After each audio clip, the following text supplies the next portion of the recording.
Students, कल हमने वर्ण व्यवस्था से रिलेटेड जो यूनिट है वो स्टार्ट की थी, टॉपिक स्टार्ट किया था। आपसे रिक्वेस्ट है प्लीज़ वीडियो को लाइक कर दीजिए करें।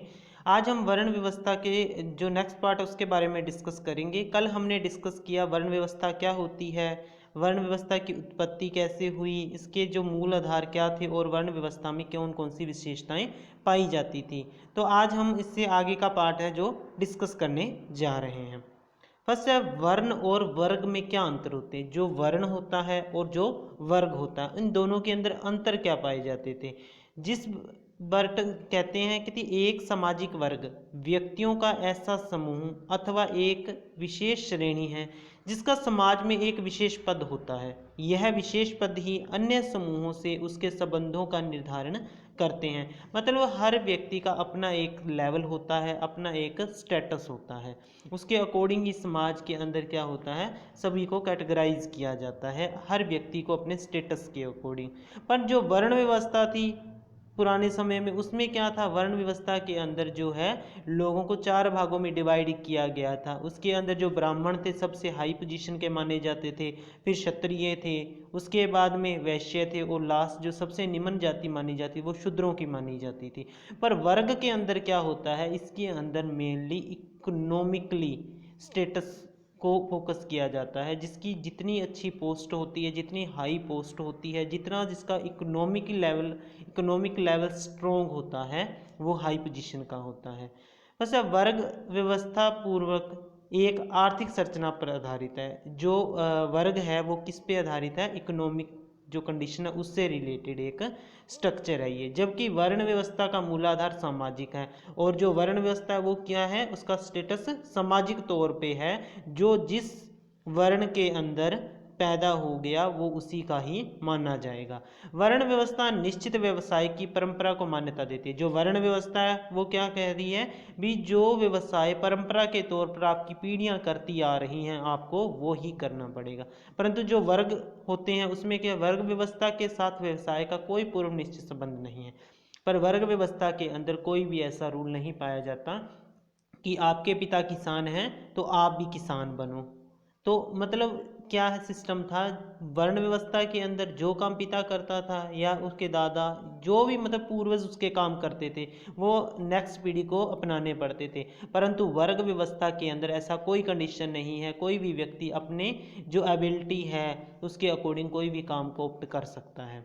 नेक्स्ट है वर्ण व्यवस्था में विवाह का अंतर्विवाही नियम मान्य है। जो वर्ण होता था उसमें अंतर्विवाह का जो नियम था वो माना जाता था। परंतु वर्ग व्यवस्था में ऐसा कोई बंधन नहीं है, कोई किसी से भी शादी की जा सकती है, वर्ग व्यवस्था ये मानती है। उसके बाद में वर्ण व्यवस्था में परवर, पिंड और गोत्र के वही विवाही नियम मान्य होते थे। मतलब कोई भी जो व्यक्ति है अपने वर्ण के अंदर, अपने परवर के अंदर, अपने गोत्र के अंदर शादी नहीं कर सकता था, मतलब उसे बाहर के गोत्र से शादी करनी होती थी। परंतु जो अब वर्ण है उसके अंदर ऐसा कोई नियम नहीं है, अपनी मर्जी से वो शादी कर सकता है।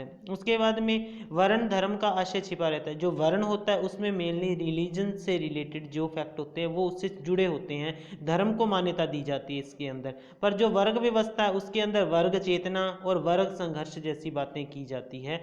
अब जो वर्ग चेतना और वर्ग संघर्ष के कॉन्सेप्ट है वो कार्ल मार्क्स के द्वारा दिए गए थे। उसके बाद में वर्ण व्यवस्था के अंतर्गत रक्त की शुद्धता जैसी मान्यताओं पर बल दिया जाता है। जो वर्ण व्यवस्था उसमें रक्त की शुद्धता को मेनली फोकस किया जाता है भी, आप बाहर के जो रक्त संबंधी है या अपने मतलब रक्त संबंधियों से अच्छे आप रिलेशन रख सकते हो। परंतु जो वर्ण के अंदर मेनली क्या किया जाता है, रक्त की शुद्धता को ध्यान में रखा जाता है। परंतु वर्ग के अंदर ये कुछ भी नहीं है, वो इन चीज़ों को अंधविश्वास मान के नकारते हैं। नेक्स्ट है वर्ण व्यवस्था का महत्व और गुण। जो एशियट इंडिया के अंदर वर्ण व्यवस्था पाई जाती थी उसके क्या महत्व थे, क्या गुण थे, ये क्यों अपनाई गई थी। तो फर्स्ट है कर्तव्य पालन की प्रेरणा। जो ये वर्ण व्यवस्था बनाई गई थी उसका मेन जो फोकस किया गया था कर्तव्य पालन पर किया गया था। भी हर व्यक्ति को अपने वर्ण के आधार पर अपने कर्तव्यों का पालन करना है। जो ड्यूटीज़ तुम्हें दी गई है उनको दी जाती थी वो उनको करनी होती थी। जैसे फॉर एग्जांपल ब्राह्मण हैं तो ब्राह्मण क्या करेंगे, पूजा पाठ से संबंधित काम करेंगे, धार्मिक काम करेंगे, या जो पढ़ाने का काम है राज परिवारों को, ये काम जो कौन करेगा, ब्राह्मण करेंगे। उसके बाद में जो क्षत्रिय हैं देश की सुरक्षा करना, दूसरे राज्यों से लड़ाई करना, इस प्रकार के काम क्षत्रियों के हाथ में थे। उसके बाद में वैश्य थे, वैश्यों का काम जैसे किसानों को, कुम्हारों को, लुहार जो खेस कपड़ा वगैरह बुनते, इन सभी को वैश्यों की कैटेगरी में रखा गया था। और ये लोग भी अपने अकॉर्डिंग काम इनको जो दिए गए थे वो इनको करने होते। और शूद्रों का काम क्या था, निम्न कोटि के काम उनको दिए जाते थे। वो अपने से ऊंची तीनों जाति जो तीनों वर्ग थे उनकी सेवा का काम उन्हें सौंपा गया था। उसके बाद में सामाजिक एवं व्यवसायिक प्रतिद्वंद्विता से मुक्ति। जो काम उस समय जिस वर्ण के लिए मान्य कर दिया गया था, जो उनको दे दिया गया था उसे वो ही करना था, वो उससे बाहर जाकर कोई भी काम नहीं कर सकते। तो उससे क्या थी, जो व्यवसायिक प्रतिद्वंद्विता थी वो नहीं पाई जाती थी। क्यों? क्योंकि जिस व्यक्ति को जिस वर्ण में जन्म हो गया उसके जो पिता है या उसके जो पैतृक जो काम करते हैं उसको वो ही ऑप्ट करना होता था।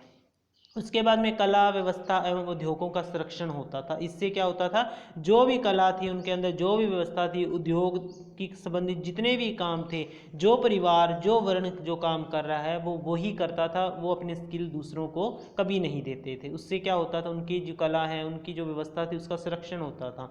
उसके बाद समता का प्रतिपादन। यहाँ पे इक्वालिटी की बात है, सभी के अंदर समता पाई जाती, क्योंकि हर व्यक्ति को अपने वर्ण के अकॉर्डिंग ही ड्यूटीज़ निभानी होती थी।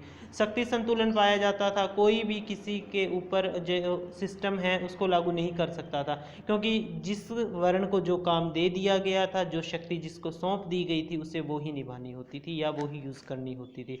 आचार संहिता, सभी के लिए अपने अपने आचार मतलब नॉर्म्स थे, रूल्स बने हुए थे, उनके अकॉर्डिंग ही सबको एक्ट करना था। उसके बाद में गतिशीलता, समाज के अंदर गतिशीलता पाई जाती थी, वो एक जगह छोड़ दूसरी जगह भी जा सकते थे। तो वर्ण व्यवस्था का जो पूरा का पूरा सिस्टम था एक स्ट्रक्चर, एक ढांचे के तौर पे बनाया हुआ था। ये इसके महत्व और गुण हैं। नेक्स्ट है वर्ण व्यवस्था के दोष या अवगुण। अब इसके अंदर दोष क्या थे, ज़्यादातर दोष इसके अंदर पाए जाते थे, अवगुण पाए जाते थे। वर्ण व्यवस्था गुणों के अलावा कुछ अवगुण हैं जो मेनली ये दोहरे मापदंड थे। यहाँ पे दोहरे मापदंड का मतलब है जो निम्न कोटि के जो लोग थे या निम्न कोटि के जो वर्ण था उसके साथ बहुत बुरा सलूक किया जाता था। एकाधिकार था, अब जिसके पास जो काम है उसे ही करना है, दूसरे लोग उसको नहीं कर सकते, तो वो अपनी मन मर्जी वहाँ पे चलाएगा। उसके बाद अवैज्ञानिक दृष्टिकोण था। यहाँ पे अवैज्ञानिक दृष्टिकोण का मतलब ये है, अभी जो काम जिसको दिए गए हैं, जो अधिकार जिसको दिए गए उसका यूज़ वो दूसरा व्यक्ति नहीं कर सकता। अब जो स्किल है हो सकता है अभी उसके पिता में, दादा में या उनके पैतृकों में अच्छी थी, अब जो नई लोग जो नए नौजवान उनमें अच्छा ना हो, तो ये अवैज्ञानिक दृष्टिकोण पर आधारित था वर्ण व्यवस्था। उसके अंधविश्वास ज़्यादा पाए जाते थे, जैसे शूद्रों की जो स्थिति थी बहुत निम्न थी, उनको ये माना जाता था वो ब्रह्मा के पैरों से निकले, ये तुच्छ लोग हैं, निम्न कोटि के लोग हैं, इस प्रकार के अंधविश्वास पाए जाते थे। निर्योग्यताएं, मतलब लोगों के निर्योग्यताएं, मतलब अब जो ब्राह्मण हैं, मान लो ब्राह्मण व्यभिचारी भी हैं, वो अच्छे किस्म का नहीं है, पर वो स्कूल में जन्म हुआ है, फिर भी वो क्या कर रहा है, ब्राह्मण के तौर पर ही एक्ट कर रहा है, अपने काम कर रहा है।